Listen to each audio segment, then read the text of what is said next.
pantai di Kampung Pangkalan Maras pada Ahad. Fenomena air pasang besar dan ombak kuat yang berlautan sejak seminggu lalu mengakibatkan 1,5 kilometer berlengkung.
Selamat pagi, ya. Kita bersama lagi dalam Ruang Bicara yang dibawakan kepada anda tentunya di Bernama TV dan sudah pastilah mungkin anda juga boleh meneka apakah topik ataupun isu yang akan kita bawa hari ini di Ruang Bicara.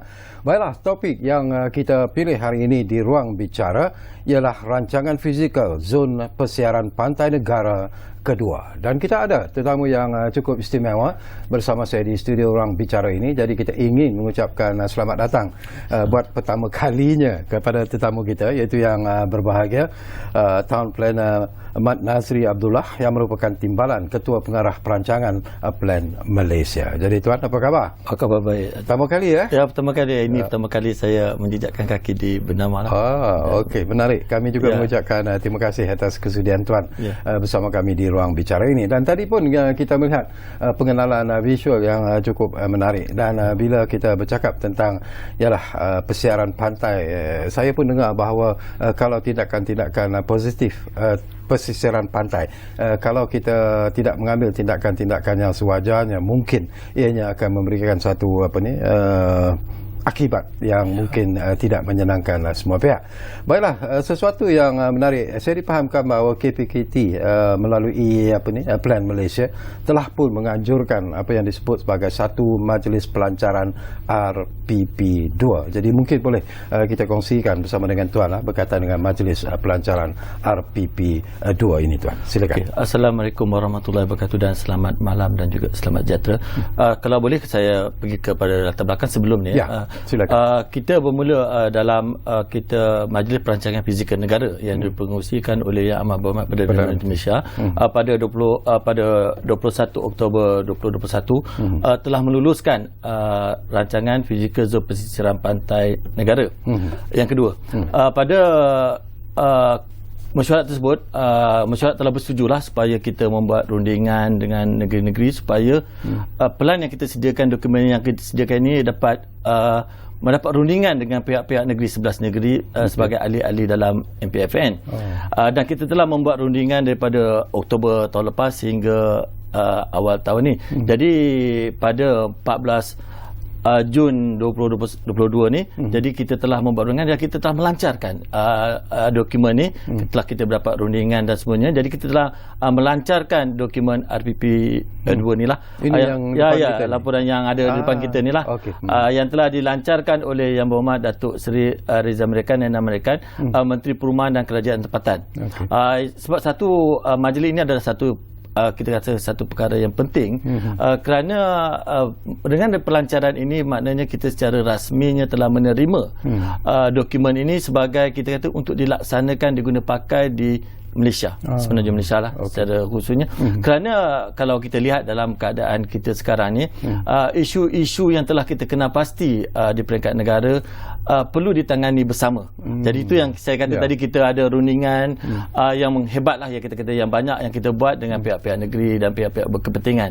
Jadi setelah kita membuat rundingan, jadi kita baru lancarkan. Jadi majlis pelancaran ini sebenarnya adalah kita untuk memaklumkan kepada pihak yang berkepentingan di peringkat persekutuan negeri dan juga pihak berkuasa tempatan untuk kita sama-sama melaksanakan dokumen ini sebagai satu kita menangani isu-isu yang timbul di kawasan pesisiran pantai di negara kita. Jadi ini satu, kita kata macam satu acara yang penting kepada kita supaya kita dapat bersama-sama bekerjasama untuk menangani isu itulah. Jadi pada masa perasmian ini tersebut, kita telah lancarkan di laman RU di Setiu, di mana dia melibatkan ada beberapa acara lah yang kita telah adakan. Satunya kita penyerahan dokumen kepada 11 pihak berkuasa negeri.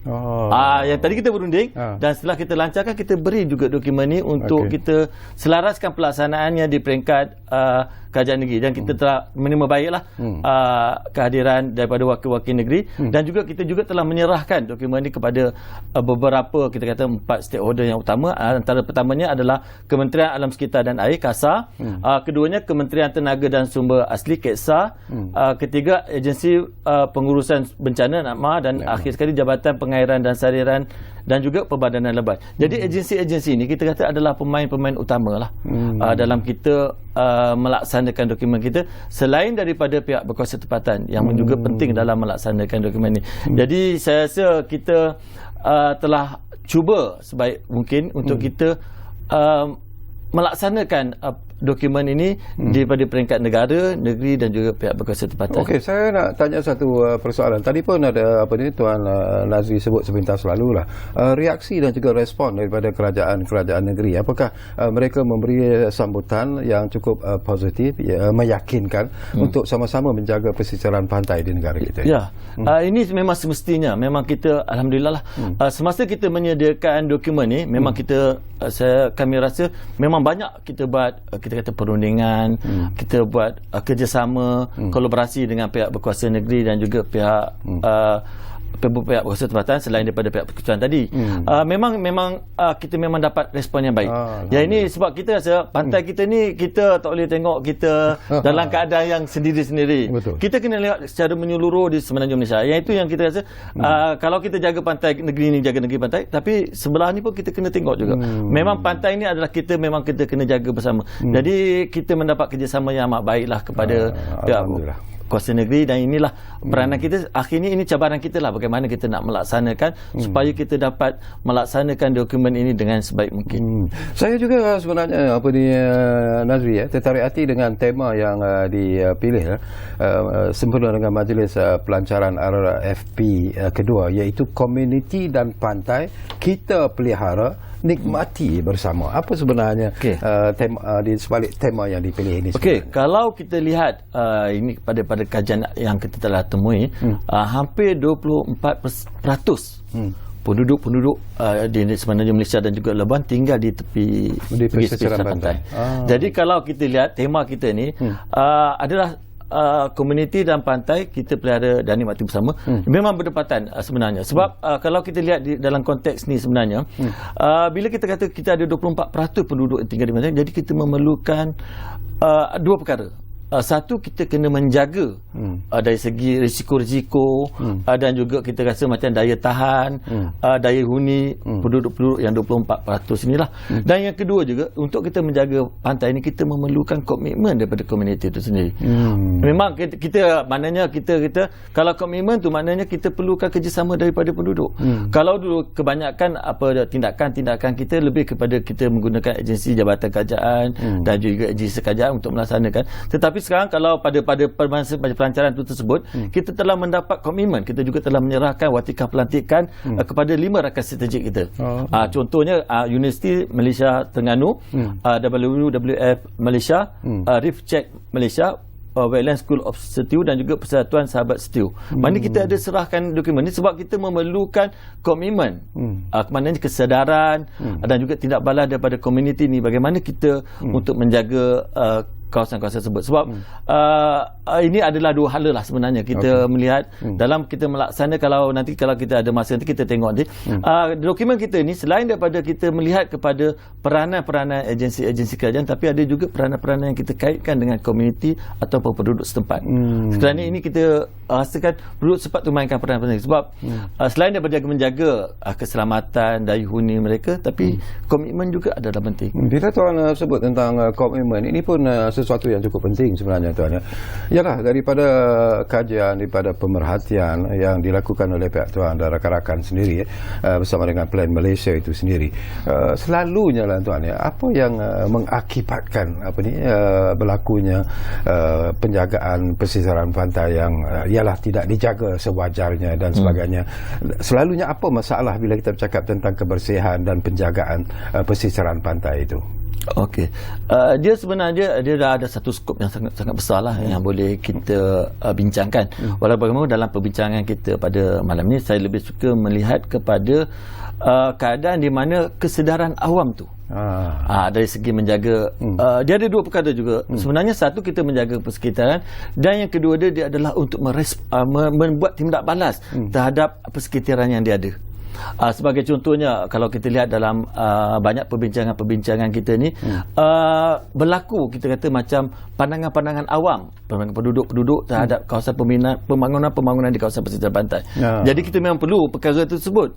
Jadi pada masa yang sama juga, dalam kajian kita juga memerlukan tindakan bersama daripada pihak awam supaya kita dapat menjaga kebersihan ataupun persekitaran. Jadi kalau kita lihat ni, kalau kita biasa kita akan membuat kebanyakan program-program kebersihan, itu yang biasa buat. Tapi sekarang yang pentingnya kita juga melihat kepada tindak balas awam terhadap kawasan-kawasan apa yang berlaku di kawasan persekitaran ni. Kalau kita lihat dalam kami punya sistem perancangan, kita panggil seranta ataupun publicity, di mana pihak awam ni kita beri peluang untuk dia memberi pandangan, cadangan terhadap persekitaran mereka. Jadi itulah kita rasa sekarang ni peranan awam tu memang kita rasa penting lah. Jadi sebab dia yang terkesan akibat dari pembangunan ataupun apa-apa berlaku adalah penduduk tu sendiri. In terms of percentage sendirilah Tuan Azri, sebelum kita pergi lebih mendalam lagi, dari kajian yang dibuat itu, sejauh mana seriusnya bila kita bercakap tentang kerosakan kepada pesisiran pantai di negara kita ini? Okey, sebenarnya untuk kita kata kerosakan, saya tidak mempunyai data yang detail. Walau bagaimanapun, kalau kita cerita tentang plan dokumen kita ni, kita cuba untuk menggarapkan semua elemen-elemen apa yang berlaku di kawasan pesisiran pantai kita ni ke dalam satu dokumen. Iaitu yang kita panggil dia CVI, Cumulative Vulnerable Index, di mana kita melihat kepada apa yang berlaku di tapak-tapak kita tu, dan kita nilai dan kita masukkan di dalam kita panggil indeks komposit. Sebab dia bukan saja kita melihat kerosakan tu dari segi satu aspek, tapi banyak aspek yang kita ambil kira. Yang kita ambil ada tiga perkara utama. Jadi kita gunakan aspek-aspek kita ni untuk kita menilai dan kita membuat komposit supaya kita dapat tahu kerosakan apa kita kata macam risiko-risiko supaya tindakan mitigasi itu dapat kita ambil. Sebab kajian ini adalah melibatkan satu kawasan yang agak luas di sepanjang pantai Semenanjung Malaysia, termasuk Dasar Sarawak. Jadi memang banyak berlakulah kerosakan, tapi memang ada dalam report kita memang kita nyatakan. Tetapi apa intention kita ataupun tujuan utama kita untuk laporan ini adalah kita memberi satu gambaran kepada pihak awam apakah parameter yang kita gunakan yang boleh awam tengok dan dia boleh menilai apa-apa yang berlaku dekat kawasan tersebut. Sebagai contohnya adalah berkaitan dengan kita kata kerosakan disebabkan oleh bencana. Kedua, mungkin ada kerapuhan dari segi apa yang berlaku, dan juga mungkin ada kesedaran, dan banyak-banyak aspek kita ambil. Sosioekonomi pun kita ambil kira. Jadi perkara tu banyak. Jadi itu saya kata plan ni dia agak unik sikit sebab kami dalam perancangan bandar dan desa ni kita melihat satu perspektif yang agak luas. Jadi selain daripada fizikal, bencana dan juga sosioekonomi, dan kita menggunakan tiga elemen tersebut untuk kita nilaikan tahap kita kata kerapuhan pembangunan supaya pihak yang berkepentingan tadi, jabatan, agensi, pihak negeri, persekutuan dan juga perintah dapat menilai dengan lebih terperinci di kawasan-kawasan tersebut. Jawapan yang ikhlas saya perlukan daripada Tuan Nazri daripada kajian yang dibuat bila kita bercakap tentang kerosakan pesisiran pantai di negara kita ini, negeri mana sebenarnya yang menghadapi satu situasi yang serius, dan jika tidak diberi perhatian yang segera mungkin mengakibatkan kerosakan yang lebih serius bila kita bercakap tentang pesisiran pantai tadi? Ya ini agak sukarlah untuk saya. Tapi apa yang boleh saya maklumkan di sini, sebenarnya kerosakan tu kita tak ada satu, kita kata skala yang boleh kita saya lebih suka bersifat adil dalam hal ini. Kita tak ada skala yang kita kata nombor 1, nombor 2, nombor 3. Tapi apa yang boleh kita lakukan, apa yang boleh kita nampak dalam kerosakan ni adalah kita kata sebanyak mana kerapuhan yang ada. Ia terdedah kepada ancaman-ancaman. Yang itu yang kita ada. Tapi kalau kita kata skala untuk kita kata negeri mana itu, kita memang kita macam kita tak boleh nak nilai. Sebab dia adalah satu kalau dalam kajian kita ni, kita tidak boleh melihat pada satu benda aspek. Ada banyak aspek yang kita perlu lihat. Satu yang macam saya maklumkan tadi, bencana-bencana dan juga lain-lainnya. Iaitu yang perlu kita lihat. Mungkin kita lihat di visual yang pertontonkan sekarang ini. Mungkin Tuan boleh, ini apa sebenarnya? Contohnya apa yang perlu kita lihat? Ya, ini ada dua sebab yang kemungkinan ada. Satu, kenaikan paras laut. Itu yang agak paras laut yang ini adalah satu fenomena global. Kadang-kadang dia boleh berlaku di pantai timur, di pantai barat, dan mana-mana tempat. Ini bergantung pada keadaan. Yang ini adalah sebenarnya adalah pemanasan global di mana berlaku fenomena yang kita kata fenomena yang menyebabkan ombak itu menjadi kuat, dan pada masa yang kerapuhan pantai kita pun berlaku. Dan dia tu yang saya kata tadi, kita tak ada jawapan tempat dia, dia bergerak daripada tempat ke tempat. Dia bergantung kepada kita kata situasi dan juga keadaan tempat. Macam kita tahu jugalah, kadang-kadang kat Malaysia berlaku, dan ada juga keadaan di negara-negara lain berlaku. Sebab dia adalah satu fenomena yang global. Bersifat global. Itu yang sebenarnya yang berlaku lah sebenarnya. Tapi setuju atau tidak Tuan, kalau kita katakan bahawa mungkin juga kadang-kadang mereka melihat kepada pembangunan sesebuah negeri itu sendiri, dan bila kita sebut tentang pembangunan itu, kadang-kadang pembangunan yang tidak dirancang dengan sempurna, terutamanya membina hotel-hotel di pesisiran pantai dan sebagainya. Adakah itu juga mungkin mengakibatkan berlakunya kerosakan kepada pesisiran pantai kita? Ya, apa yang sebenarnya berlaku mungkin baik juga kalau saya maklumkan dalam rancangan fizikal zon pesisiran pantai negara. Pada pertama kali dulu kita telah menyediakan pada 2012. Jadi kita melihat pada aspek yang kita rasa yang lebih kecil. Tapi dalam yang RPP 2 ni, kita melihat pada skop yang besar. Jadi berkaitan dengan perkara tersebut, sebenarnya kita melihat kepada isu-isu setempat tu, kita gunakan bagaimana kita untuk mengatasi masalah pada masa hadapan. Itu yang kita kata, kita ada indeks komposit tadi. Itu yang penting sebenarnya. Sebab kita tidak boleh melihat kerosakan itu daripada satu faktor.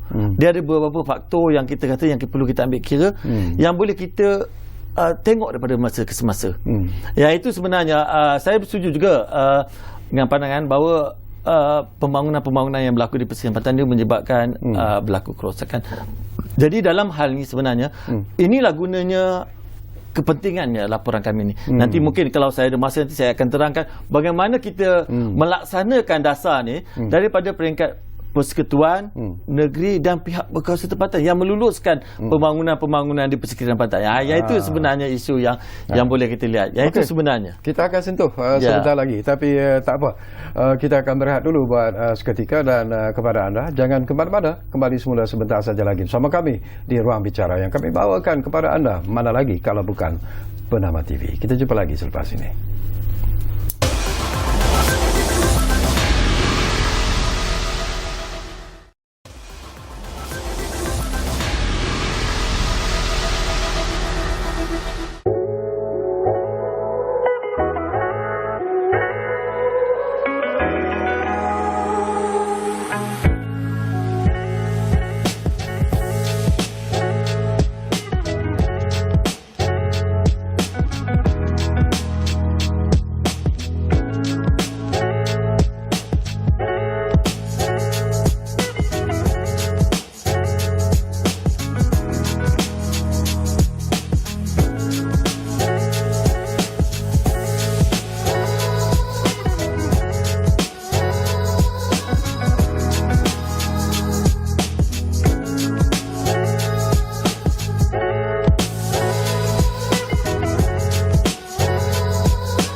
Okey, kita kembali semula ke studio di ruang bicara ini. Masih lagi bercakap tentang rancangan fizikal zon pesisiran pantai negara kedua, dan tentunya kita masih lagi bersama dengan tetamu yang cukup istimewa, Town Planner Muhammad Nazri Abdullah, iaitu Timbalan Ketua Pengarah Perancangan di Plan Malaysia.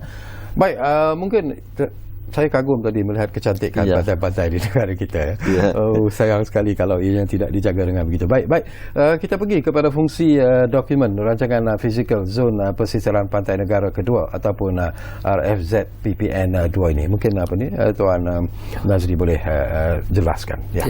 Sebenarnya kalau boleh saya bercerita menerangkan lebih berperingkat daripada awal lagi. Silakan. Sebenarnya dalam kerangka sistem perancangan bandar dan desa di Malaysia, kita bermula dengan kita merujuk kepada Akta Perancangan Bandar dan Desa 1972.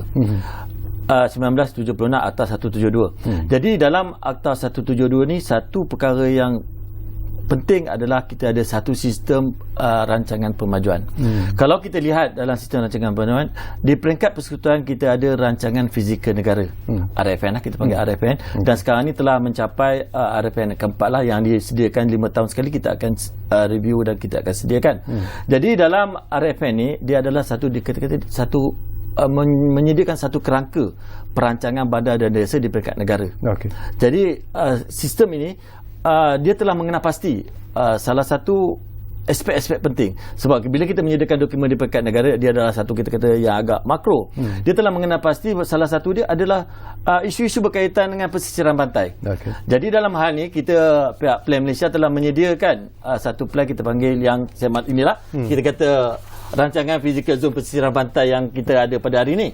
Jadi sebenarnya RPP 2 ni adalah kita untuk menterjemahkan secara khusus, kita ada macam perkara-perkara subjek di dalam rancangan fizikal negara berkaitan dengan pantai. Jadi bila kita ada ni, jadi bila ada RPP 2 ni, kita menyediakan dan kita mendapat rundingan kepada pihak kuasa negeri dan juga agensi-agensi persekutuan supaya boleh dilaksanakan. Jadi kita menyediakan satu kerangka perancangan berkaitan dengan pengurusan sumber daya pantai yang optimal, berkaitan dengan pembangunan mampan, kelangsungan sosioekonomi dan juga alam sekitar. Jadi dengan adanya dokumen ni, kita kerjasama dengan pihak kuasa negeri untuk diterjemahkan di dalam rancangan struktur negeri. Untuk makluman Datuk dan juga penonton semua, rancangan struktur negeri ini adalah satu dokumen di peringkat negeri. Maknanya dalam sebelah negeri ni, dia ada satu dokumen yang diwartakan. Maknanya dari segi Akta 172 ni, dia diwartakan. Jadi dalam peringkat negeri, saya beralih kepada persekutuan, kita pergi kepada negeri. Di peringkat negeri pula, rancangan struktur negeri ni, dia akan menterjemahkan rancangan RPP 2 kita tadi ni. Jadi di peringkat negeri tu, dalam rancangan struktur negeri tu, dia akan menceritakan perkara-perkara berkaitan negeri terhadap RPP 2 ni. Jadi dalam rancangan struktur negeri ni, dia akan diterjemahkan pula oleh rancangan tempatan. Yang ini penting sebenarnya tu. Rancangan tempatan ni sebenarnya dia digunakan oleh pihak berkuasa tempatan untuk merancang dan untuk juga mengawal selia pembangunan di kawasan-kawasan di kawasan-kawasan pihak berkuasa tempatan tersebut. Jadi kalau katakan daripada RPP 2 tadi, kita telah transit kepada RSN, rancangan struktur negeri, dan rancangan tempatan, secara automatik dasar-dasar pesisiran pantai di peringkat negara tadi telah diterjemahkan negeri dan juga akan diterjemahkan di peringkat tempatan. Jadi itu kita tengok dia punya hubung kait dalam sistem perancangan kita. Jadi dalam rancangan tempatan kita ni, dia akan memperincikan apa kita kata RPP 2 tadi dalam konteks kerajaan tempatan itu sendiri. Untuk makluman penonton juga, rancangan tempatan ni sebenarnya satu dokumen yang digunakan, dia juga diwartakan tu sebenarnya. Dia juga diwartakan. Jadi maknanya dia mempunyai peruntukan undang-undang dari segi tu. Jadi kalau kita lihat dalam salah satu seksyen berkaitan dengan Akta 7 ni, setiap pembangunan tu perlu mematuhi rancangan tempatan. Jadi nampak kita nampak kita punya hubung kait tadi. Jadi bila kata ada pembangunan di pesisiran pantai yang macam kita bincangkan sebelum tadi, jadi dia perlu merujuk kepada rancangan tempatan. Jadi bila merujuk kepada rancangan tempatan, secara otomatiknya, secara tidak langsungnya, dia telah menerima pakai, menerapkan isu-isu yang kita kata RPP 2 ni dalam rancangan tempatan tersebut. Jadi bila kita kata dalam rancangan tempatan tersebut, bila pemaju-pemaju ingin memajukan pembangunan di kawasan tersebut, Jadi kita akan gunakan rancangan tempatan itu sebagai satu kita kata dokumen untuk dirujukkan dan juga kita pihak berkuasa tempatan dalam kita dia melayani lah, kita kata dia menguruskan dan juga memproses permohonan kebenaran merancang. Contohnya Datuk nak buat satu pembangunan resort di kawasan pantai, jadi dia perlu mengemukakan rancangan kebenaran merancang pada pihak berkuasa tersebut.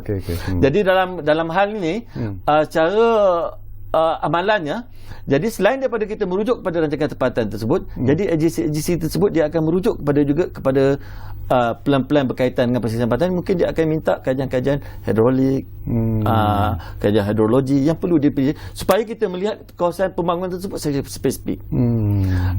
Jadi dalam hal ini kita lihat pembangunan tersebut dia ada macam kaitan antara pihak federal, negeri dan juga tempatan supaya dia ada kesinambungan dia. Dan dia di peringkat melayani kita kata perkara merancang tu, dia akan kaji lagi perkara yang lebih detail. Macam kita kata kajian hidrolik, hidrologi dan juga lain-lain. Jadi yang inilah bila kita kata pembangunan tersebut kita cuba dia cuba menyelaras pembangunan di antara kawasan-kawasan tersebut. Jadi itu yang kita kata tu. Kalau kita menyediakan satu kerangka, kita kata satu kerangka pembangunan di peringkat semenanjung Malaysia, jadi macam satu kek lah. Jadi negeri-negeri ini dia akan memperincikan potongan kek tu kepada negeri masing-masing, dan bagi negeri masing-masing dia akan detailkan lagi dalam bentuk pihak berkuasa tempatan. Jadi itulah saya rasa peranan yang kita kata fungsi RDP ini sangat penting lah, sebagai satu kerangka pembangunan di peringkat nasional yang akan digunakan oleh pihak-pihak di peringkat negeri dan juga pihak berkuasa tempatan.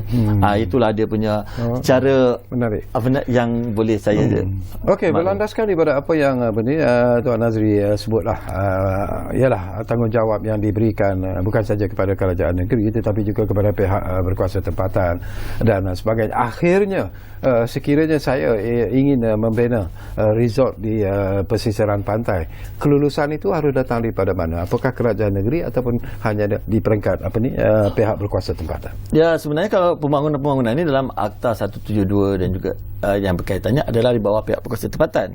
Sebab kalau kita lihat di perundangan di negara kita ni juga, kuasa-kuasa berkaitan tanah itu adalah di bawah pihak berkuasa negeri, dan kuasa-kuasa perancangan itu terletak di dalam bidang kuasa negeri dan juga ada yang sebahagian besarnya di pihak berkuasa tempatan. Jadi dalam hal ini pembangunan itu yang akan menilai, meluluskan dan juga akan memantau pembangunan pada masa itu adalah pihak berkuasa tempatan. Tetapi dalam konteks kita dengan adanya sistem perancangan yang kita ada ni, kita ada macam kita kata macam kesinambungan daripada pihak federal, negeri dan juga pihak berkuasa tempatan. Jadi apa-apa dasar yang kita buat, itu sebabnya dalam akta kita bermula dengan rancangan fizikal negara yang saya maklumkan tadi, dan kita akan perincikan, fokuskan kepada negeri dan juga kepada peringkat. Dia akan terjemahkan dari satu peringkat ke satu peringkat. Itulah yang kita rasa macam itulah, kalau pembangunan itu masih lagi kita rasa pihak berkuasa tempatan itulah yang akan memberikan kelulusan. Okey, faham. Antara faktor-faktor yang menjadi keperluan Tuan bagi menyediakan dokumen RFZ PPN 2 ini, mungkin kita boleh kongsi bersama Tuan? Ya, kalau kita lihat sebenarnya bila kita selain daripada kita telah disarankan oleh rancangan fizikal negara tadi tu, yang dia kata kita perlu melihat secara fokus berkaitan dengan pesisir pantai, tetapi kita juga perlu lihat bila kita menjalankan rancangan fizikal negara juga, kita telah perincikan secara awalan dalam rancangan sebelum kita menjalankan ni, kita telah membuat satu kita kata temah rujukan bagaimana kita untuk menilai perkara-perkara yang perlu dikaji. Tapi kita dapat 3 perkara yang saya rasa yang perlu yang asalnya kepada kajian ni. Satu daripada ancaman, ancaman kita kata geobencana, hakisan pantai, kenaikan paras laut dan juga tsunami lah. Yang ini kita kata satu faktor utama lah, di mana kita menjadikan dia sebagai satu faktor yang kita rasa perlunya kajian. Yang keduanya adalah dari segi kerapuhan. Tengok keadaan fizikal pantai kita daripada seluruh sebenarnya, dia ada yang rapuh, ada juga yang dijaga dengan baik. Iaitu pun juga kita lihat, dan juga kita lihat kepada fizikal, sosial dan juga ekonomi dan juga alam sekitar. Yang ini kita panggil dalam konteks kerapuhan. Dan di akhir sekali kededahan kepada keterdedahan. Contohnya penduduk-penduduk yang tinggal, ada yang dalam kawasan pantai, ada yang di luar pantai, yang perlu kita lihat, dan juga harta benda, kegiatan ekonomi dan lain-lainnya. Jadi itulah faktor-faktor yang kita rasa, 3 faktor utama lah yang rasa kita menyebabkan kita rasanya perlu kita menyediakan kajian ini. Untuk makluman pada penonton jugalah, dalam kita menjalankan kajian ini, sebenarnya kita ada satu, kita kata macam kawasan limit kita lah. Kita bermula daripada 5 km daripada ke kawasan daratan dan 3 batu nautika ke dalam arah laut. Jadi kita ada satu kawasan, inilah kita kata zon. Ini zon pesisiran pantai yang kita definisikan dalam kajian kita. Jadi kalau kita kata 5 km dan 3 batu nautika ke laut, kita tengok banyak perkara-perkara yang kita kata yang perlu, faktor-faktor yang perlu kita sediakan dokumen tu, yang selain daripada yang saya kata ancaman, kerapuan dan juga keterdedahan tadi, itulah faktor-faktor utamanya. Tapi kalau kita lihat dalam 5 km memang banyak isu-isu kita yang perlu menyebabkan kita sangat perlukan kajian ini. Mungkin apa yang Tuan sebut ini bersesuaian juga dengan ucapan Yang Berhormat Menteri dalam majlis pelancaran tersebut, dan beliau ada menyatakan berkenaan dengan indeks kerapuhan pesisiran pantai bagi menilai tahap kerapuhan kawasan pesisiran pantai negara. Jadi boleh kita kongsikan bersama dengan Tuan apa yang dimaksudkan oleh Yang Berhormat Menteri? Ini adalah kita rasa satu pendekatan baru kita lah. Saya suka berkongsi dalam rancangan RPP 1 dulu pada tahun 2012 yang kita sediakan. Kita hanya fokus dalam skop yang agak kecil pada masa itulah. Sebab pada masa itu masa berubah, jadi banyak perkara-perkara berlaku. Jadi kita skopkan pada kita risiko bencana banjir, hakisan pantai dan juga pemetaan kawasan-kawasan sensitif alam sekitar. Tapi bila keadaan telah berubah, terutamanya melibatkan pemanasan global dan juga kenaikan paras laut, jadi kita telah berbincang dengan stakeholder kita, terutamanya daripada Jabatan Pengairan dan Saliran. Ini adalah satu, kita kata satu rakan strategi yang baiklah. Jangan Institut Penyelidikan Air Kebangsaan Malaysia, NARIM dan juga Pusat Hidrologi Negara, dan kita telah berbincang dan juga kita bercadang dan kita bersepakat untuk mengeluarkan, kita tambah baik daripada RPP2 ni dengan menambah indeks kerapuhan pesisiran pantai, kita panggil CPI. Jadi kalau kita tujuan CPI ni adalah untuk dia sebagai memberi satu maklumat asas tahap kerapuhan bagi kawasan-kawasan tertentu. Ini kita, sebab kita melakukan kajian tu di peringkat agak besar sebenarnya. Jadi kita perlukan maklumat-maklumat asas dulu. Dia memberi satu, kita kata amaran awal. Kita kata apa indeks-indeks yang perlu kita tengok. Jadi kita dapat satu gambaran awal apa yang akan berlaku, dan juga kita menentukan tahap risiko bencana, dan seterusnya asas kepentingan dalam perancangan pembangunan lah. Jadi yang akhir sekali dia sebagai boleh juga digunakan sebagai kawalan perancangan. Jadi kalau kita kata CBI ni, dia sebenarnya adalah satu dalam kita, bila kita nak menubuhkan, kita kata macam kita nak membuat satu CBI ini, dia satu-satu kerja yang kompleks. Jadi kita ada 3 perkara utama yang kita kata komponen dia. Satu, fizikal. Fizikal ni banyaklah, ada 7 parameter yang kita gunakan. Kalau boleh saya bagi secara umumnya, contohnya adalah geologi, juga pasang surut, hakisan, kenaikan paras laut dan juga lain-lainnya. Dan yang keduanya, biodiversity ataupun biodiversity, 4 parameter yang kita gunakan. Biodiversity marine, pewataan kawasan-kawasan watan, program pemulihan dan juga status kawasan terancam. Dan yang ketiganya sosioekonomi, melibatkan 7 parameter, penduduk, kemudahan institusi dan juga lain-lain. Jadi berdasarkan kepada 7 parameter dalam fizikal, 4 parameter dalam biodiversity, 7 parameter dalam sosioekonomi, kita telah gabungkan, kita buat peta komposit. Kita buat macam kalau ni kita menggunakan multi kriteria analisis. Jadi kita gunakan kriteria-kriteria ni untuk kita membuat satu indeks yang kita panggil ukuran komposit yang menunjukkan indeks kerapuhan pesisiran pantai kita berdasarkan kepada, kalau kita kata 3 komponen utama dengan hampir 18 parameter yang kita gunakan. Jadi ini satu kerja yang kompleks lah. Tapi kita alhamdulillah kita dapat kerjasama yang baik daripada 3 agensi yang kita maklum tadi. Jadi kita akhirnya kita dapat satu, kita kata ukuran, kita dapat satu buat satu pengukuran. CBI ni satu, tahap pertama sangat rendah. Maknanya dia agak kawasan-kawasan yang tengoklah, kita tengok mungkin kita kata kawasan ni perlu dipelihara. Tahap rendah, apa itu, tahap ketiga sederhana, tahap tinggi dan juga sangat tinggi dari segi kerapuhannya. Jadi kalau kita kata tahap 4 dan juga tahap 5 ni, kita kata dia mempunyai kerapuhan dia tinggi lah. Jadi kita perlu dalam pembangunan tersebut, kita perlu nilai balik yang kita kata indeks-indeks tadi tu, dan kita perlu tindakan menyeluruh. Jadi pihak berkuasa tempatan, kalau kita banyak ada kawasan-kawasan yang tahap 4 tadi, jadi dia perlu dinilai baliklah dan rancangan tempatan dengan lebih terperinci. Nampak Datuk? Dia punya konsep macam tu. Jadi kalau katakan tahap tinggi, jadi kita perlu memberi perhatian yang lebih tinggi lah. Jadi dalam rancangan tempatan tersebut yang diterjemahkan tadi, jadi dia perlu membuat kajian-kajian yang lebih lanjut lagi lah, dan perlu mendetailkan balik yang kita kata komponen dan juga parameter yang kita katakan tadi. Jadi baru kita nampak dia macam kita kata macam satu gambaran awal pada sebab kita membuat satu kawasan yang makro. Jadi pihak berkuasa tempatan dapat gambaran awal apa kawasan-kawasan yang perlu diberi perhatian dalam penyediaan rancangan tempatan ataupun rancangan kawasan khas daripada pihak berkuasa tempatan. Perancangan yang cukup hebat sebenarnya diperturunkan ataupun dicatatkan dalam RFNZ PPN 2 ini. Tetapi saya nak tarik pandangan Tuan terkeluar sedikit daripada apa yang akan kita bincangkan. Kalau kita lihat negara Belanda sebagai satu contoh yang cukup baiklah. Negara ini dikatakan sebuah negara yang berada di bawah paras laut, tetapi mereka masih dapat mengawal dan mengekalkan kecantikan dan juga keselamatan pesisiran pantai mereka itu. Apakah kita juga boleh melakukan sedemikian seperti apa yang dilakukan oleh negara Belanda, Tuan? Okeylah, ini mungkin saya memberi pendapat secara umum lah. Jadi dia bergantung juga kepada ini lebih kepada aspek kejuruteraan lah. Kita panggil dia sebagai ARI. Kalau untuk Belanda ni dia menggunakan ARI, maknanya dia dapat ulangan kawasan-kawasan tu 1000 tahun. Tapi kita di Malaysia bila berlaku ni kita mungkin ambil 100 tahun dan ada kemungkinan juga 200 tahun. Maaf saya 200 tahun. Jadi sebenarnya kita boleh juga menjaga kawasan-kawasan kita ni, tetapi apa yang penting sebenarnya adalah kita sebenarnya peruntukan yang besar lah. Iaitu isu utama kita. Sebab kita kena lihat pihak berkuasa tempatan ni dia adalah satu pihak berkuasa yang akan merancang kawasan pembangunan bagi kawasan pihak berkuasa tempatan tersebut. Jadi dia memerlukan kita telah menyediakan satu kerangka perancangan yang baik, tapi dari segi pelaksanaannya dia adalah memerlukan kita rasa satu perancanaan yang kerjasama antara satu pihak berkuasa negeri dan juga pihak berkuasa tempatan. Kalau katakan satu pihak berkuasa tempatan tu dia menjaga kawasan dia, tapi yang sebelah lagi ni, jadi kita perlukan satu kita rasa perancangan dan juga pelaksanaan yang menyeluruh.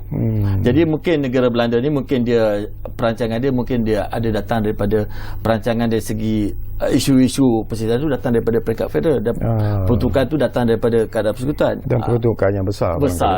Jadi kita ni kita adalah satu kawasan yang luas. Jadi kita pihak berkuasa sistem kita mungkin dia berbeza, dan kita memerlukan perancangan dan juga peruntukan dan juga pelaksanaan yang bekerjasama dengan Persekutuan. Okey, semakin menarik sebenarnya apa ni Tuan Mat Nazri tapi seperti biasalah kita diarah untuk berehat sekali lagi, dan kembali nanti walaupun tak banyak lagi masa yang tinggal, tapi mungkin ada lagi persoalan yang sempat saya kongsikan bersama dengan tetamu kita, Tuan Pelana Muhammad Nazri Abdullah, Timbalan Ketua Pengarah Perancangan Plan Malaysia. Kita jumpa lagi selepas ini.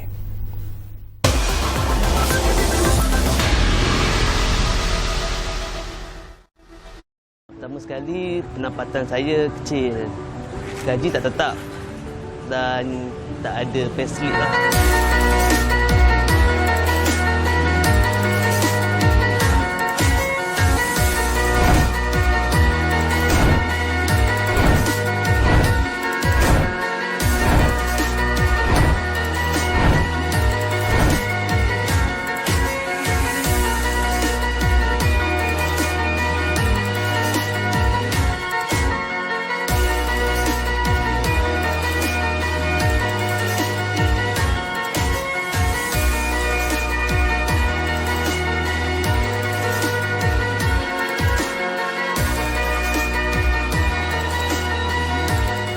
Kerajaan Malaysia, terima kasih IBIU.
Okey, sudah tak sudah. Kita hampir-hampir di penghujung ruang bicara sebenarnya, tapi masih lagi ada masa untuk berkongsi perkara-perkara menarik bersama dengan tetamu kita di studio.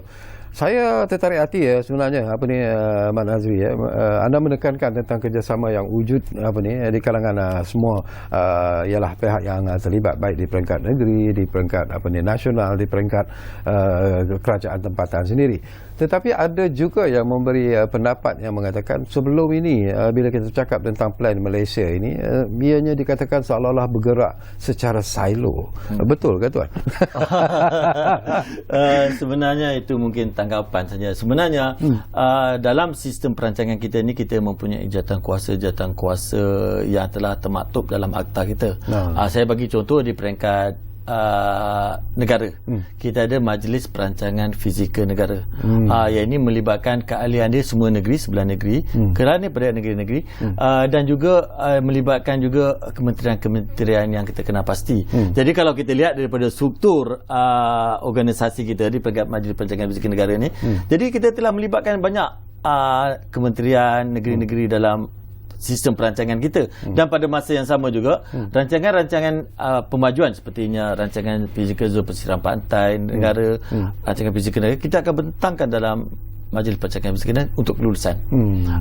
Memang itu jadi maknanya memang kita bila buat satu rancangan tu, kita memang tak boleh buat kerjasama. Kita tak boleh bersendirian. Kita memang melibatkan kerjasama sebab di akhirnya nanti bila kita nak meluluskan juga nanti kita akan melibatkan negeri-negeri, kementerian. Macam saya maklumkan di awal pada perbincangan kita, bila kita bentangkan kita memerlukan kerjasama lagi perundingan. Walaupun kita dah buat perundingan yang banyak dengan stakeholder, tapi Majlis Perancangan Fizikal minta kita lagi buat perundingan negeri-negeri supaya kita jelas terhadap perkara. Jadi memang saya bukan nak memang kerjasama itu memang perlulah. Sebab kita melihat dalam sistem perancangan bandar dan desa ni, kita memang melibatkan agensi-agensi, dan kita memang tidak boleh lari dari perkara tersebut. Dan kita walaupun apa-apa, kita melibatkan focus group discussion, perundingan, consultation, perundingan dan lain-lain macam. Memang kita dalam menyediakan apa-apa perancangan, dokumen kemesyuarat dan di peringkat negeri pula dalam jawatan kuasa perancangan negeri yang termaktub dalam akta juga,